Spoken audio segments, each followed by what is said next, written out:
In the name of Allah, the entirely merciful, the especially merciful. By those angels who extract with violence. Commentary. I swear by those angels who pull out the souls of the infidels vigorously. Surah An-Nazi'at, Ayah 1. The word Nazi'at is derived from Naz and it means to draw vigorously. The word garkan is its corroborative because the word gark is used here in the sense of egrah and means to exert oneself much or to the utmost extent in the thing. The Arabic idiom has it, he drew the bow with great vigor.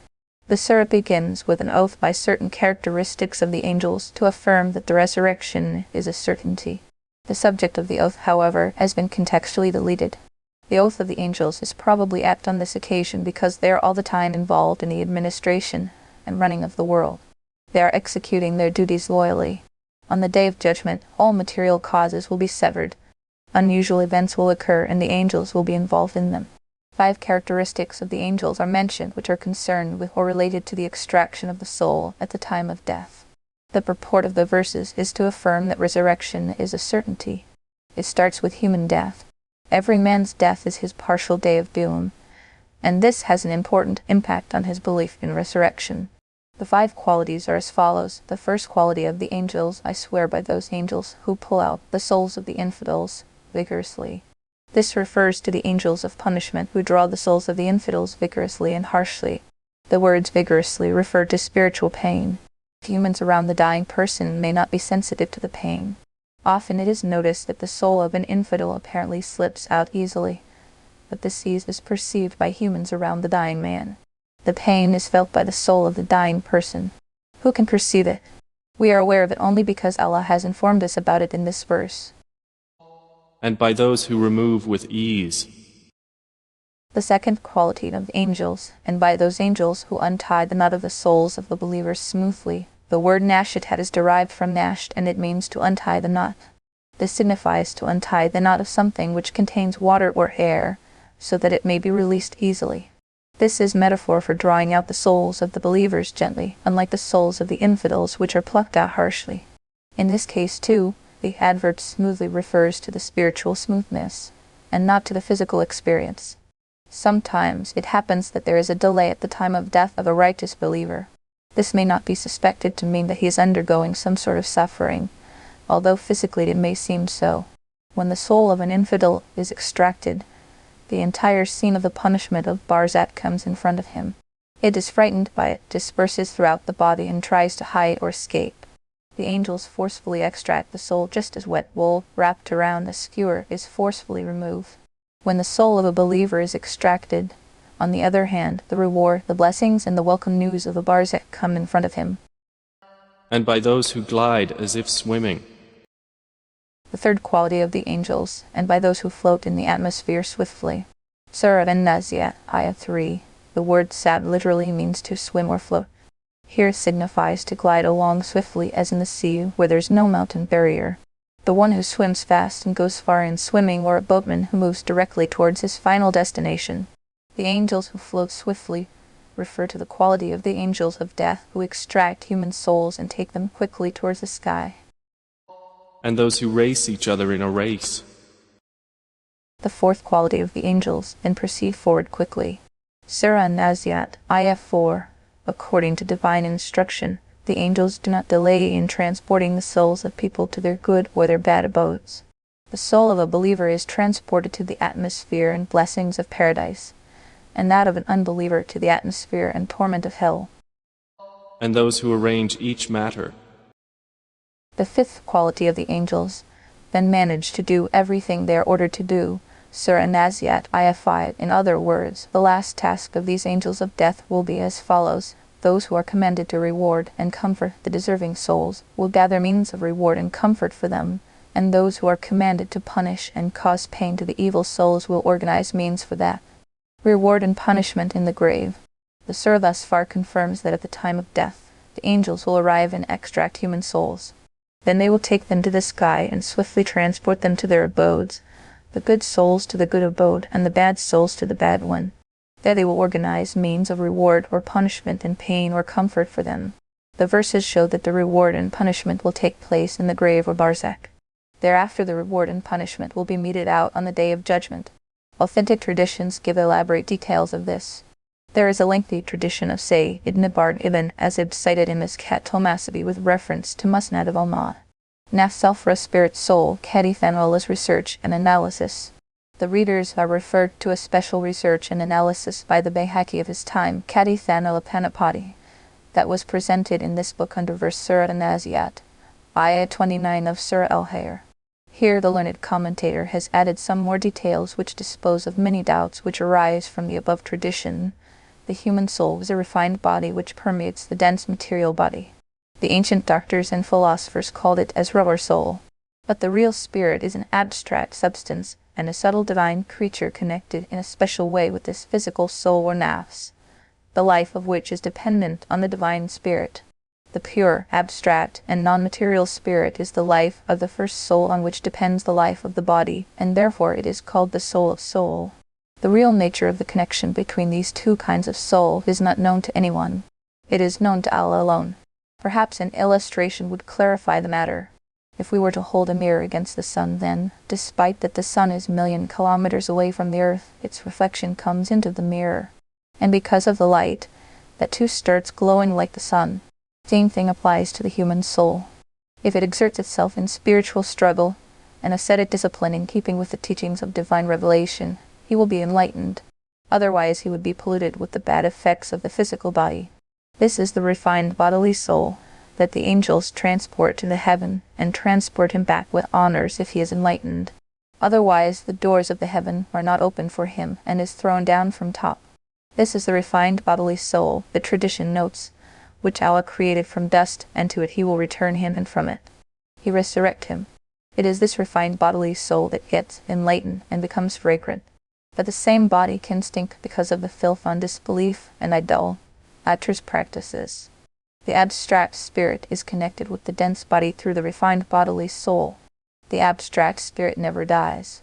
The reward or punishment of grave is experienced by the refined bodily soul which keeps connected with the grave, whereas the abstract spirit remains in Aliyun, and it feels the effects of reward and punishment indirectly. Thus the statement that the soul is in a grave is true in the sense that soul in this context refers to the bodily soul. The statement that the soul is in Alam al-Arwa or Aliyun is also true, because the soul in this context refers to Ramujaran or abstract spirit. Thus it is possible to reconcile the apparently conflicting statements, and in no time they will be brought in the plain of Hashr. Surah An-Nazi'at, ayah 14, the word Sahur refers to the surface of the earth. When the earth will be recreated at resurrection, it will be a completely level surface. There will be no mountain barriers, no buildings or caves. This is referred to as Sahara. The Holy Prophet used to be hurt by the stubbornness of the obdurate rejectors of resurrection. The next verses recount the story of Musa and Pharaoh to console him, and to show that the adverse attitude of the pagans is not confined to him. The previous prophets have also faced similar situations, but they endured them with patience. The Holy Prophet too should exercise patience and fortitude. On the day the blast of the horn will convulse creation. See Surah An-Nazi'at, ayah 5, for the Tafsir. There will follow it the subsequent one. See Surah An-Nazi'at, ayah 5, for the Tafsir. Hearts that day will tremble. See Surah An-Nazi'at, ayah 5, for the Tafsir. Their eyes humbled. See Surah An-Nazi'at, ayah 5, for the Tafsir. They are presently saying, will we indeed be returned to our former state of life? See Surah An-Nazi'at, ayah 5, for the Tafsir. Even if we should be decayed bones? See Surah An-Nazi'at, ayah 5, for the Tafsir. They say, that then would be a losing return. See Surah An-Nazi'at, ayah 5, for the Tafsir. Indeed, it will be but one shout. See Surah An-Nazi'at, ayah 5, for the Tafsir. And suddenly they will be alert upon the earth's surface. See Surah An-Nazi'at, ayah 5, for the Tafsir. Has there reached you the story of Moses? See Surah An-Nazi'at, ayah 5, for the Tafsir. When his Lord called to him in the sacred valley of Duwa. See Surah An-Nazi'at, ayah 5, for the Tafsir. Go to Pharaoh, indeed he has transgressed. See Surah An-Nazi'at, Ayah 5, for the Tafsir. And say to him, would you be willing to purify yourself? See Surah An-Nazi'at, Ayah 5, for the Tafsir. And let me guide you to your Lord so you would fear him. See Surah An-Nazi'at, Ayah 5, for the Tafsir. And he showed him the greatest sign. See Surah An-Nazi'at, Ayah 5, for the Tafsir.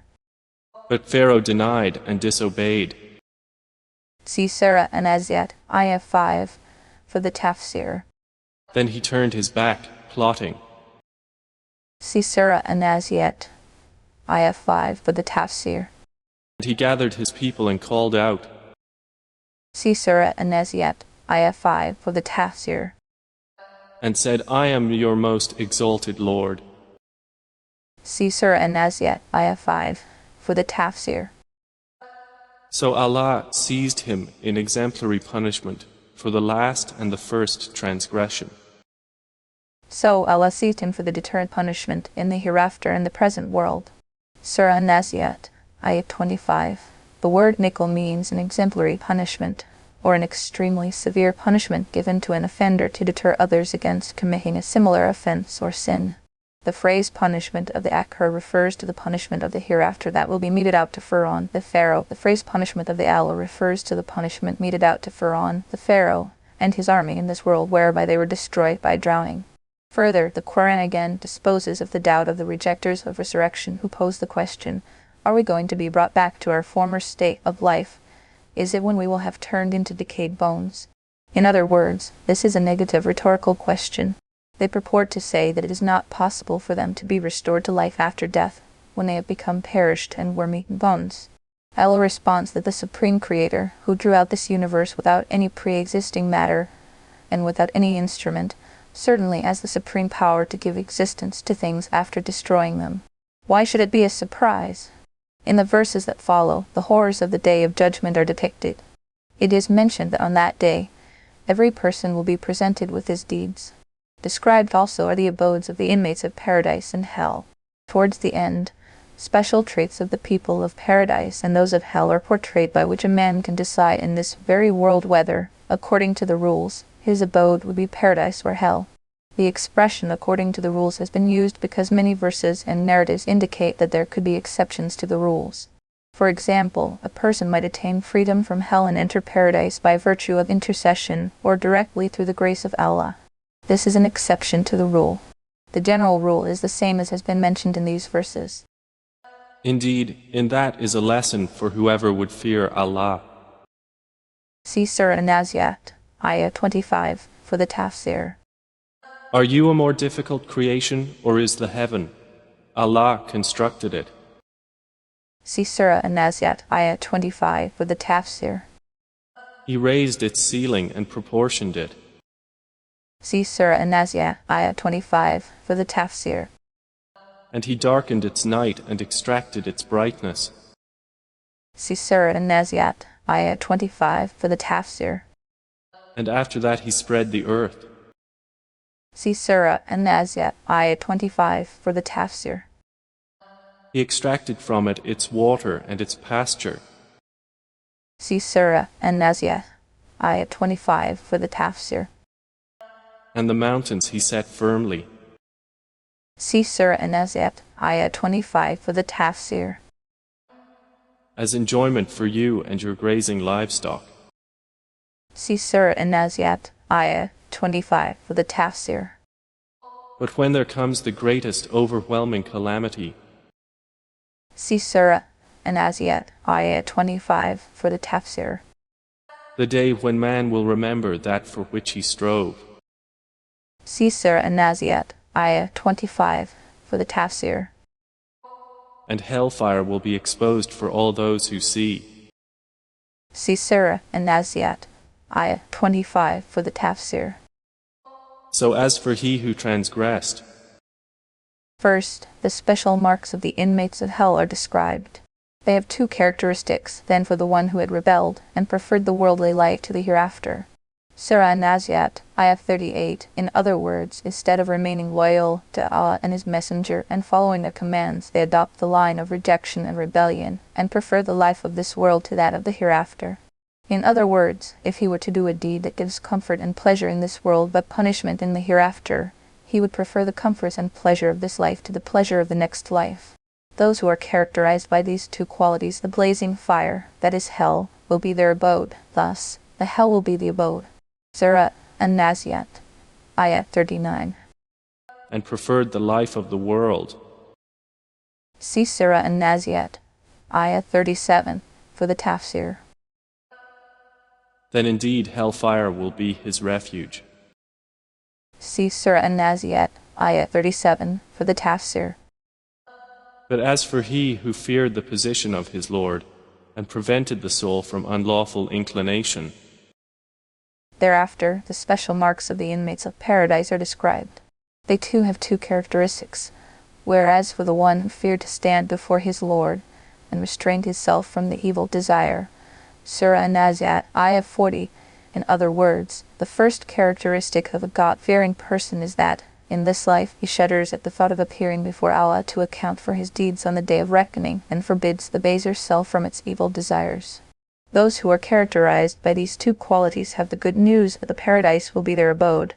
Thus, the paradise will be the abode. Surah An-Nazi'at, Ayah 41, 3 levels of suppressing the base self. The verse under comment lays down 2 conditions of attaining the abode in paradise, but carefully considered, the 2 conditions in terms of consequence are 1. The first condition is the fear of accountability in the presence of Allah. The second condition is to restrain oneself from the evil desires. As a matter of fact, fear of Allah causes one to restrain oneself from evil desires. Qadi Thanullah Penapati has written in his Tafsir Majari that there are 3 levels of suppressing evil desires as follows. The first level is that one avoids false beliefs, which are in conflict or incompatible with express texts of the Holy Qur'an and established sunnah and consensus of the righteous predecessors. In this level, a person deserves to be called Sunni Muslim. The second level is the middle one. A person in this stage may think of committing sin. Then he may remember that he has to account for his deeds before Allah on the day of reckoning. As a result, he abandons the thought of committing sin. The complement to this level is that one abstains from doubtful things and those acts that are permissible in themselves. But there is apprehension that if committed, they may lead one to slip into impermissible acts. Sayyidina Nu'man ibn Bashir, may Allah be pleased with him, narrates that the Holy Prophet said, "He who abstained from doubtful things has protected his honor and religion. He who indulged in doubtful things will eventually indulge in forbidden things." The expression doubtful things signifies those acts about which one is not certain whether they are permissible or not, both possibilities being equal. Let us consider a few examples. If a person is ill and can take wet ablution, but he is not sure whether taking wet ablution in this state would be harmful, thus the permissibility of dry ablution, tayammum, becomes doubtful. Likewise, a person is able to perform prayers in a standing position, but feels great difficulty. He is now in doubt whether or not it is permissible for him to perform prayers in a sitting position. On such occasions, one should abandon the doubtful thing or act, and prefer what is definitely certain. This is taqwa and the middle course of suppressing the selfish desires. Tricks of the base self. There are acts whose sinful nature is obvious to everyone. The selfish desires prompting to such sinful acts may be suppressed by one's deliberate efforts and firm resolution. However, there are evils prompted by one's base self even during his acts of worship and other good deeds, such as self-conceit, ujb, vanity, kibr, and show-off, riya. These are such sins whose sinful nature is often not discoverable to a common person. Still, they are very severe and firmly ingrained evil desires of one's base self. One is at times deceived by them, because he continues to think that his actions are right. It is extremely necessary that first and foremost this lower self must be suppressed. But this cannot be achieved by one on his own. It is necessary for one to search for a perfect spiritual master as Shaykh al-Kamil and hand himself over to him for guidance. He acts as the authentic guide, and the only one to whom a seeker of truth should turn in his quest and follow his advice. In turning to the spiritual master, the seeker is turning to Allah Almighty. The Shaykh engages him in the spiritual struggle and endeavor mujahada against the passions and tendencies of the lower self, ayat nafs. Shaykh Imam Yaqub Karki, may Allah have mercy on him, says that in his young age he was a carpenter. He found laziness and felt darkness in his inner self. So, he intended to keep fasts for a few days so that he may get rid of the laziness and darkness. Coincidentally, one day, while he was fasting, he went up to Sheikh Imam Bahaddin Naqshbandi. The sheikh called for meals for his guests. He was also invited to partake of the meal. And the sheikh said, "He is a very bad slave who is the slave of his base self that misleads him. It is better to partake of meal than to keep fast with evil desires of the base self." Sheikh Karkai says that at that moment he realized that, by fasting, he was falling prey to self-complacence, self-conceit, and pride, which the Sheikh Naqshbandi perceived. On that occasion, Sheikh Karkai realized that a spiritual master's permission and guidance is needed to take up an optional act of worship, because the spiritual master is aware of the hidden tricks of the evil desires of the base self. If an optional act of worship will be accompanied by such motives, that will put a stop to it for remedial purposes. He asked Sheikh Naqshbandi, "If I can't find a sheikh who is called in Sufi terms as Fani Billah and Baki Billah, the explanation is coming in the next paragraph. What must I do?" He replied, "Recite istighfar abundantly and recite istighfar, seek Allah's pardon 20 times regularly after every prayer, so that it works out to 100 times reciting it 5 times a day." The Holy Prophet is reported to have said, "Sometimes I feel my heart disturbed, and I recite istighfar, seek Allah's pardon 100 times a day." The third and the highest level of suppression of the base self is that by abundant dhikr, remembrance of Allah, and constant mujahad of spiritual struggle and endeavor against the evil passions, and riyada, ascetic discipline, one's self, nafs, is so much cleansed and purified that the desires that tempt him to evil are totally eliminated. This is the special stage of wilaya, divine friendship, which in Sufi terminology is called Rani Fila and Baki Billah. The Quran says regarding such people addressing the shaitan, "My servants are such that you have no power over them." Surah Al-Hayr, Ayah 42. The following tradition applies to the same category of wali. None of you can be a perfect believer unless his base desires of self follow my teachings. Towards the end of the surah, the Holy Quran responds to the mollified demand of the infidels that the Holy Prophet should let them know the exact date and time of the Day of Judgment. They are told that knowledge of the time and date is within Allah's own special prerogative. Allah's consummate wisdom did not pass the information to any angel or prophet. Therefore the demand is futile. Then indeed paradise will be his refuge. See Surah An-Nazi'at, Ayah 40 for the Tafsir. They ask you, O Muhammad, about the hour. When is its arrival? See Surah An-Nazi'at, Ayah 40 for the Tafsir. In what position are you that you should mention it? See Surah An-Nazi'at, Ayah 40 for the Tafsir. To your Lord is its finality. See Surah An-Nazi'at, Ayah 40 for the Tafsir. You are only a warner for those who fear it. See Surah An-Nazi'at, Ayah 40 for the Tafsir. It will be, on the day they see it, as though they had not remained in the world except for an afternoon or a morning thereof. See Surah An-Nazi'at, Ayah 40 for the Tafsir.